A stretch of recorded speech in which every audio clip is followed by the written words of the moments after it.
What if you could speak in a way that not only avoided regret, but radiated wisdom, composure, and quiet strength every single time?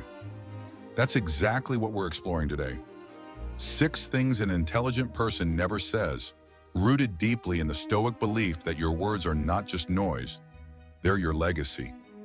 Have you ever blurted something out and immediately wished you could rewind time? That split second when your words fly out like arrows, fast, sharp, and impossible to retrieve.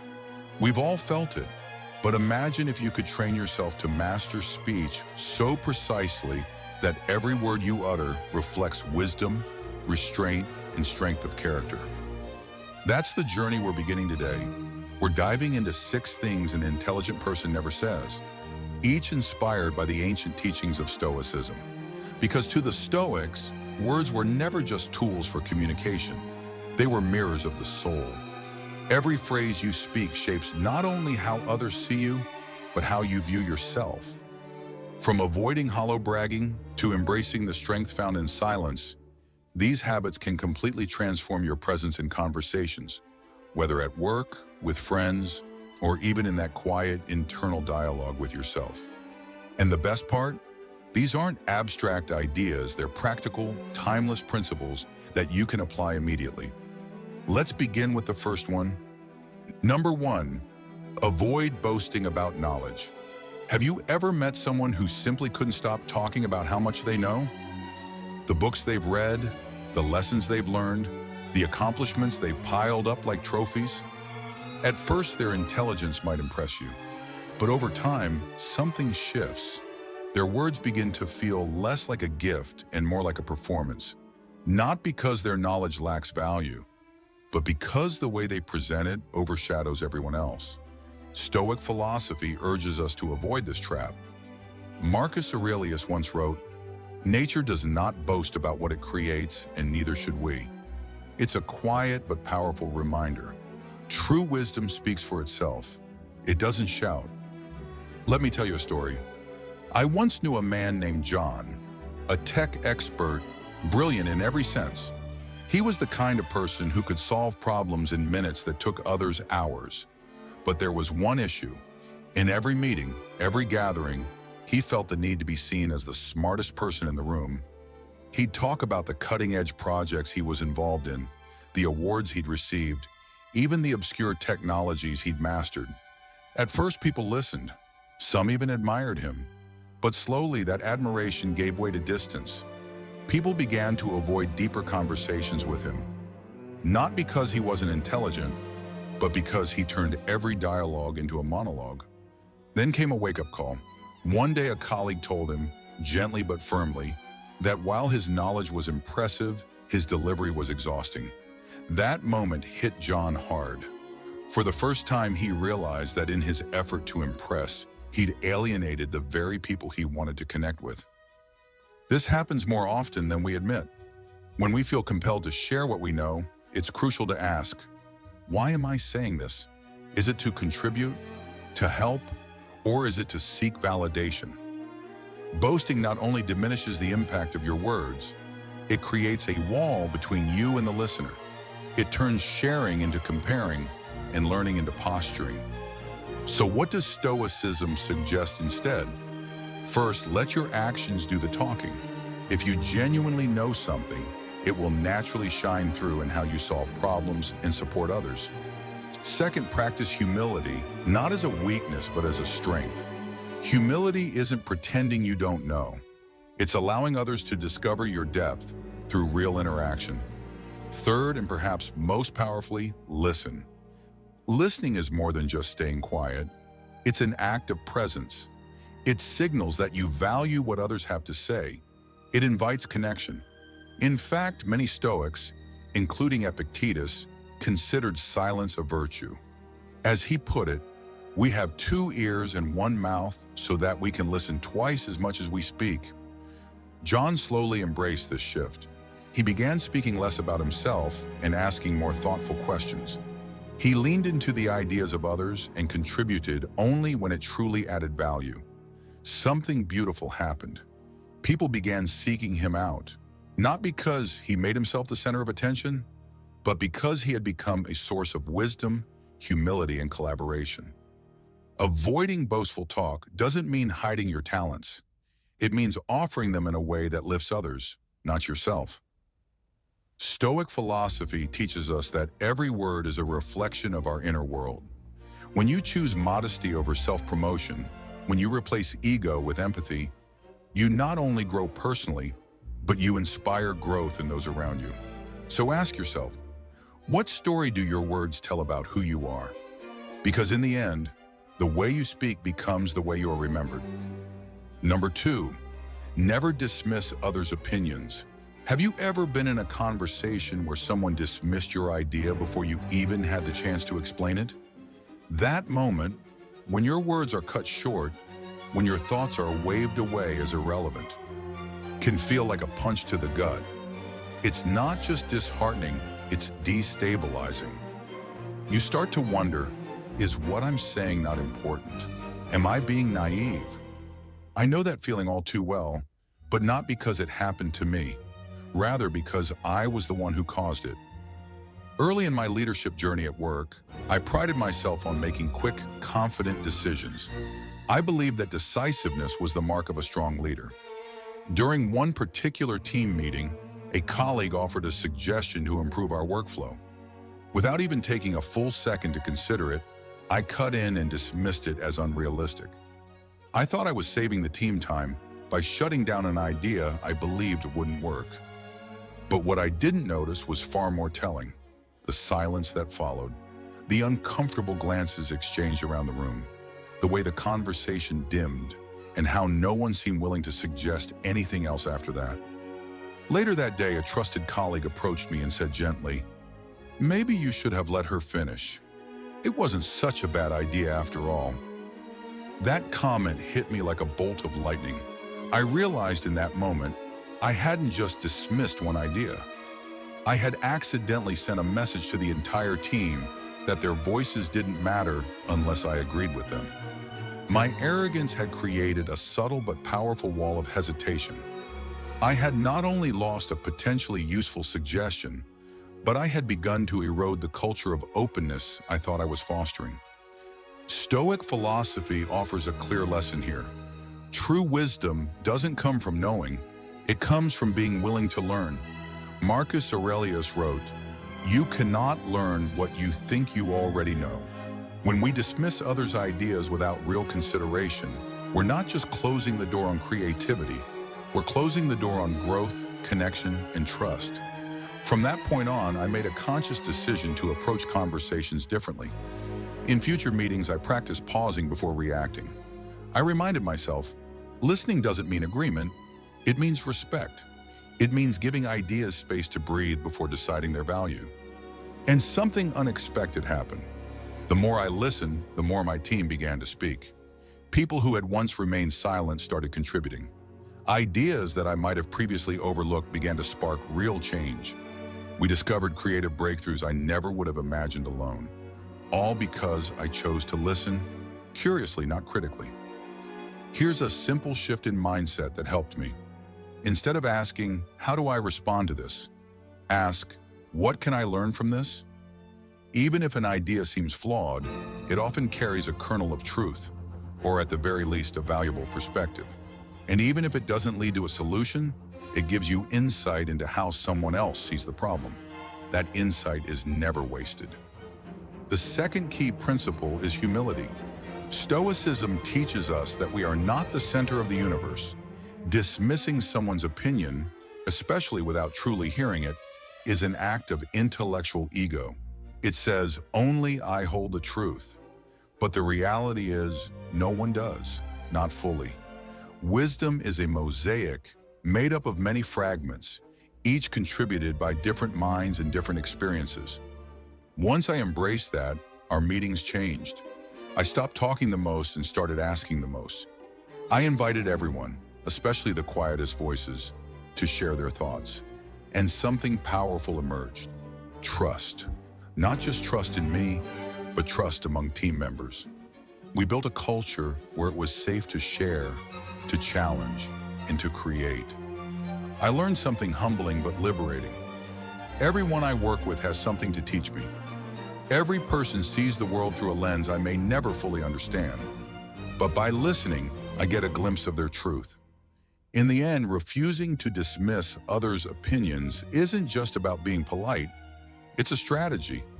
It's a way to unlock better ideas, to strengthen your relationships, and to grow as a leader and a person.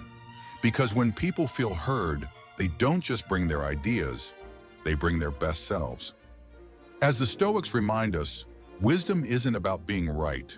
It's about being open to the idea that truth is shared, that understanding, not ego, is the true path to growth. So next time you're in a conversation, pause, listen, be curious, because within every voice, even the quiet ones, there might be a lesson that changes everything. Number 3, refrain from complaining without purpose. Picture someone like Peter, a seasoned professional in his mid-40s, juggling deadlines, managing a busy household, and navigating the unpredictable messiness of modern life. From the outside, Peter has it together: experience, stability, and the respect of his peers. But underneath the surface, there's something eating away at his energy and at the patience of those around him. Peter has developed a habit that many of us fall into without realizing: the habit of constant, aimless complaining.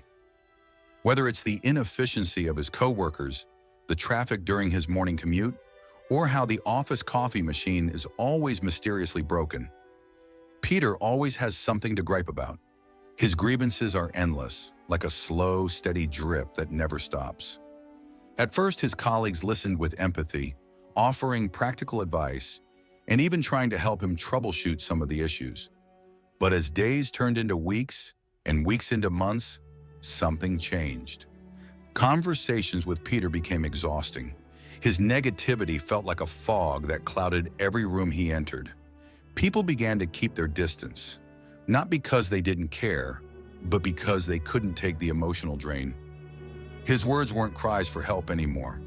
They had become a soundtrack of helplessness. Then one day, something shifted.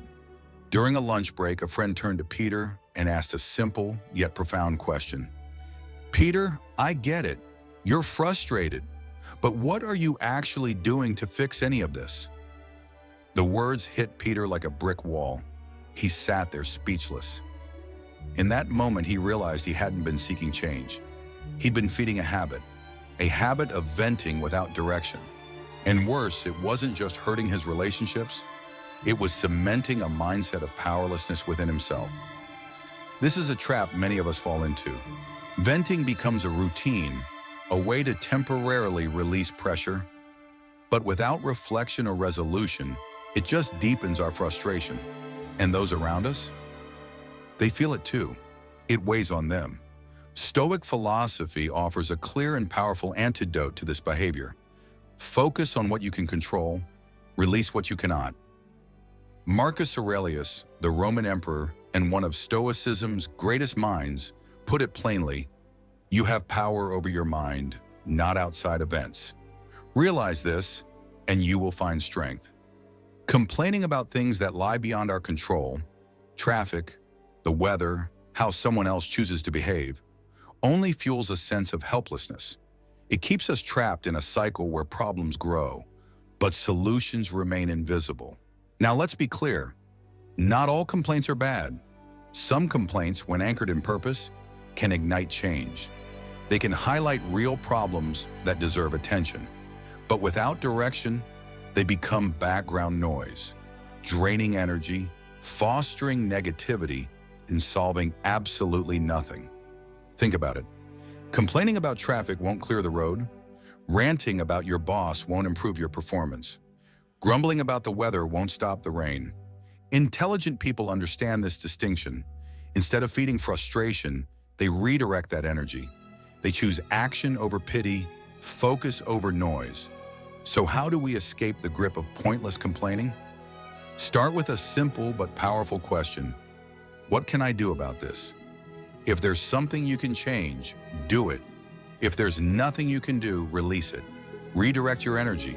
Use it to build something. Reflect, meditate, read, Or better yet, practice gratitude for what is going right in your life. There's always something, even on the hardest days. Another powerful strategy, reframe your perspective. Instead of asking, why does this always happen to me? Try asking, what is this trying to teach me?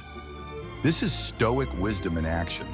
Every setback, every obstacle is also an opportunity, a lesson in disguise. Complaining blinds us to these lessons, but reflection, it helps us uncover them. Peter, thankfully, took his friend's comment to heart. Slowly, he began shifting his mindset. When his manager made another frustrating decision, Peter paused, and instead of lashing out, he drafted a constructive proposal to improve workflow. When traffic jammed again, instead of cursing the highway, he popped in an audiobook and learned something new during his commute. When the coffee machine broke again, he brought his own and stopped making it a focal point of frustration. Over time, Peter's presence changed. His colleagues noticed. He became more composed, more focused, and most importantly, more uplifting to be around. People began seeking his advice again, drawn not to his problems, but to his calm, solution-oriented energy. He hadn't become less vocal, he'd become more intentional. In the end, refraining from purposeless complaining is about reclaiming your power. When you shift your focus to what's within your control, you don't just change how you feel, you change how others experience you. Stoicism teaches us that our words are not passive, they're tools. Used carelessly, they chip away at our peace. But used with clarity and intent, they build something far more powerful. A life of strength, presence, and meaningful connection. So the next time you're about to vent, pause. Ask yourself, is this moving me forward or just dragging me down? Because the way you choose to speak is the way you choose to live. Number 4, no empty promises. Promises carry a silent but profound weight. They shape our relationships, frame our expectations, and quietly form the foundation of trust between people. But how often do we toss out promises casually, without fully considering whether we can truly follow through? It's rarely out of malice. More often, it stems from good intentions colliding with poor planning, a lack of boundaries, or even fear of disappointing others in the moment. Yet even unintentional promises, when broken, can leave real cracks in our integrity.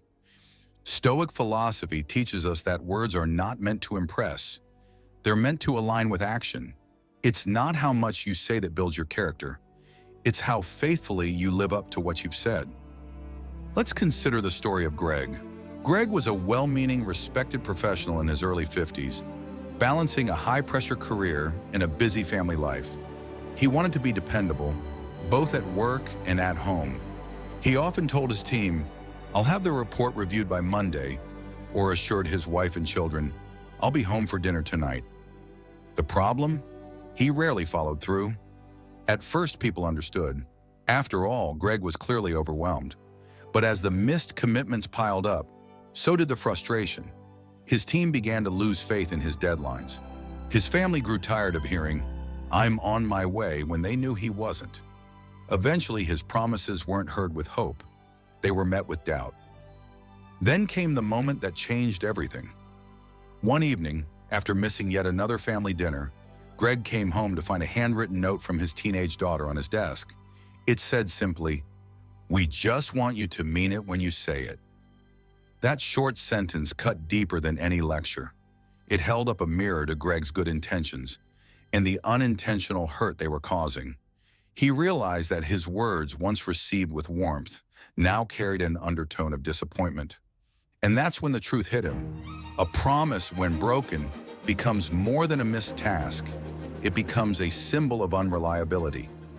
Every broken promise is like a check your credibility can't cash.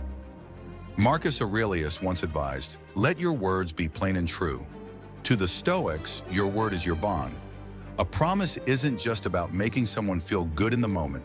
It's a contract between your intention and your character. So how do we avoid falling into the trap of empty promises while still building trust and goodwill? It begins with a pause. Before you commit, pause. Ask yourself, do I really have the time, energy, and resources to follow through? If the answer isn't a confident yes, then don't rush into a promise just to ease the moment. It's far better to set realistic expectations and exceed them than to offer grand words that fall flat. For example, instead of saying, "I'll definitely have this done by tomorrow," you might say, "I'll aim for tomorrow, but if I need more time, I'll let you know." That shift in phrasing, small as it seems, builds honesty and trust. It tells the other person, "You matter, and I take my word seriously." Another helpful approach is to under-promise and over-deliver. Let's imagine Greg telling his team he'd need 3 days to complete a report and then surprising them by finishing it in 2. That kind of reliability doesn't just meet expectations, it earns respect. And what if life gets in the way? That's where accountability comes in. If you realize you can't follow through on a commitment, own it, early, directly, and respectfully. Apologize sincerely. Don't offer long-winded excuses. Instead, explain briefly, propose a solution, and follow through on the new plan. This not only softens the disappointment, it reinforces your integrity. Greg took these lessons seriously. He began filtering his commitments more carefully, saying no when needed and yes only when he knew he could deliver. Slowly but surely, things began to change. His team started trusting his word again. His family noticed that when he promised to be there, he showed up. And perhaps most importantly, Greg found a deeper peace within himself. His words finally carried weight because they were backed by consistent action. In the end, avoiding empty promises isn't about being flawless. It's about being sincere. It's about making your word meaningful again. The Stoics remind us that true strength lies in the harmony between what we say and what we do. When your promises become reflections of your values, not just momentary comfort, you build a life that commands respect, fosters connection, and earns trust. So remember, it's not the number of promises you make that defines you. It's the ones you keep. Before we continue to the next point, if you're finding value in this content, please hit that like button and subscribe to the channel with the notification bell turned on so you don't miss upcoming videos. If this resonates with you, drop a comment below saying, "I love this wisdom." Let's move forward. There's more to uncover. Number 5, don't deny your mistakes. Have you ever felt that admitting a mistake is like peeling back your armor, revealing your flaws for others to judge, criticize, or even use against you? I used to believe that too. For a long time, I thought that acknowledging a mistake meant showing weakness, that if I owned up to something going wrong, it would somehow tarnish my competence. But one experience shifted that perspective completely, and it was Stoic philosophy that helped me understand why. Through the lens of Stoicism, I learned a powerful truth. Admitting your mistakes doesn't reduce your worth, it amplifies your strength. Marcus Aurelius once said, "If someone is able to prove me wrong and show me my mistake in any thought or action, I will gladly change. For it is the truth I seek, and the truth never harmed anyone." Let me share a personal story. A few years ago, I was managing a high-stakes project at work, tight deadlines, high expectations, and a lot of moving parts. In the rush to finish everything on time, I overlooked some critical errors in a key report. I was moving too fast, not double-checking the details. Those mistakes didn't just go unnoticed. They led to real consequences. My team ended up being criticized by upper management, and the mood in the office shifted from excitement to tension. When the issue came to light, my first reaction was pure instinct, to protect myself. I wanted to explain it away, blame the tight timeline, the overwhelming workload, even the lack of support, anything but myself. But deep down, I knew the truth. If I chose the easy way out, if I pointed fingers or made excuses, I would be undermining the very trust I had worked for years to build. So I did something different. At our next team meeting, I stood up, looked them in the eyes, and admitted it. I said, "I made a mistake. I missed important details, and I take full responsibility for the impact it had on all of you." I followed that with a clear action plan to ensure it wouldn't happen again. What happened next surprised me. Instead of judgment or criticism, I was met with understanding. Some of my team members even thanked me for my honesty. One person said, "That took courage, and it sets an example." That moment taught me something Stoicism had always been trying to teach. Truth builds trust. Why is owning our mistakes so powerful? Because it breaks down walls. It shows that you value truth more than your ego. It builds a culture where others feel safe enough to admit their own shortcomings. It transforms blame into growth, isolation into connection. But let's be honest, admitting fault isn't easy. We fear the fallout. We fear losing respect. We fear the discomfort of vulnerability. Yet think about this. Does denying an obvious mistake ever actually protect your image? Or does it chip away at your credibility piece by piece? When you deflect responsibility, people might stay silent, but they take note. Over time, trust erodes. Your words lose weight. And ironically, you begin to appear weaker, not stronger. Now compare that to someone who calmly says, "That was on me. Here's how I'll fix it." That's confidence. That's leadership. That's integrity. So how can you put this into practice? Start by cultivating self-awareness. When something goes wrong, resist the urge to react immediately. Instead, ask yourself, what was my role in this? Even if your part was small, owning it shows maturity, and it opens the door to resolution. Next, don't stop at the apology. Take action. Words are important, but follow through is what truly repairs trust. Show people through your behavior that you are serious about doing better. And finally, remember what Stoicism teaches. Mistakes are not the enemy. They are teachers. Each mistake carries within it the potential for wisdom, if we're willing to face it head on. Those who learn to embrace this truth become not only better individuals, but powerful examples for others. They turn mistakes into stepping stones. When you admit your mistakes, you lay down a foundation of trust that no false front could ever build. You show others that you are not perfect, but you are real, responsible, and committed to growth. So the next time you stumble, don't rush to cover it up. Pause, breathe, own it, then take a step forward, not away from the truth, but through it. Because in the end, it's not perfection that earns respect. It's the courage to improve. Number 6, don't overshare future plans. We often think of keeping promises as a simple act, saying we'll do something, then following through. But the Stoics saw it as something far deeper. For them, keeping a promise wasn't just about obligation, it was about preserving credibility, showing respect, and living in alignment with one's values. Because when your words are not backed by action, even the smallest promises can become seeds of disappointment. Let me tell you a story, one that might sound a little too familiar. Meet Jim, a middle-aged professional with a warm, friendly demeanor and a generous heart. Jim was the kind of person who said yes to just about everything. Help a friend move? Sure, count me in. Take on another project at work? Absolutely. Attend every community event, family dinner, or late-night brainstorm? Of course, I'll be there. At first, people admired his spirit. He seemed dependable, enthusiastic, always willing to help. But as life picked up speed, the promises began to outpace reality. He forgot things.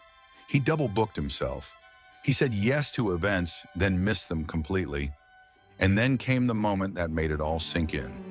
A close friend invited Jim to a special family dinner, an evening that meant a lot to them. Jim, true to form, smiled and agreed right away. But later, he scheduled a work meeting at the same time, completely forgetting about his earlier commitment. The day after the dinner, his friend reached out, not with anger, but with quiet disappointment, and said, "My family was really looking forward to seeing you. We missed you." That sentence echoed in Jim's mind. He hadn't meant any harm. He didn't lie. But in trying to be agreeable in the moment, he created more hurt than he realized. His intentions were good, but intentions without follow-through quickly become hollow. And over time, those hollow promises were chipping away at the very relationships he cherished. This story reveals a subtle but dangerous trap. We often overcommit to avoid awkwardness, to seem supportive, to feel like we're being kind. But Stoic philosophy teaches us something different. It tells us that your word is sacred, and every commitment should be made with purpose. Marcus Aurelius once said, "If it is not right, do not do it. If it is not true, do not say it." That's not just a moral rule, it's a blueprint for integrity. So how do we avoid this tendency to overshare and overpromise? How do we protect our integrity and build trust instead of eroding it? It starts with something incredibly simple, yet profoundly difficult in a fast-paced world. Pause. Before saying yes, take a moment. Ask yourself honestly, can I truly commit to this? Does this align with my priorities?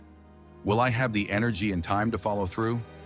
If the answer isn't a strong yes, then say no, with respect and clarity, because a thoughtful no today saves a painful letdown tomorrow. And most people, when treated with honesty, will appreciate your clarity far more than a vague commitment that leads to disappointment. Next, prioritize quality over quantity. It's far better to commit to a few things and do them well than to be everywhere and underdeliver. When your yes carries weight, people begin to trust it. They don't need to wonder if you'll show up. They know that when you agree to something, you mean it. Your word becomes not just a promise, but a reputation. Also understand that saying no is not selfish. It's self-awareness. The Stoics remind us constantly, focus on what's within your control. If you spread yourself too thin, you reduce your ability to serve others with intention. You can't pour from an empty cup. You can't lead, support, or show up with excellence if your life is governed by reflexive yeses and unrealistic expectations. When Jim reflected on his wake-up call, he made a change. He began setting clearer boundaries. He stopped rushing to agree and started responding with more thoughtfulness. If he couldn't do something, he said so. And when he said yes, he followed through, fully and with presence. Over time, something amazing happened. His relationships improved. People respected him not for being endlessly available, but for being reliably present when it counted. And something even more powerful took place within Jim himself, a sense of inner peace. He was no longer being pulled in all directions. His words carried meaning again, and that gave him strength. In the end, avoiding empty promises isn't just about time management. It's about living with authenticity. It's about ensuring your actions match your intentions. That's the foundation of trust, the key to meaningful relationships, and the core of Stoic integrity. The Stoics remind us that every word we speak becomes a thread in the story we're telling others and ourselves. So the next time someone asks for your commitment, don't just default to yes. Take a breath, reflect, and only promise what you intend to honor. That's not just wisdom, that's strength. Before you go, if this video resonated with you, please hit the like button, subscribe to the channel, and tap the notification bell so you never miss a future episode. If you're enjoying this journey into Stoicism and practical self-mastery, leave a comment below sharing your own experience. Whether it's a success story, a personal lesson, or even a mistake you've grown from. And if you're not sure what to write, just type, "I love this," so I know you made it all the way to the end. Thank you for being here. I've added 2 more videos on the screen to help you continue your growth, because your journey doesn't stop here. I'll see you in the next one.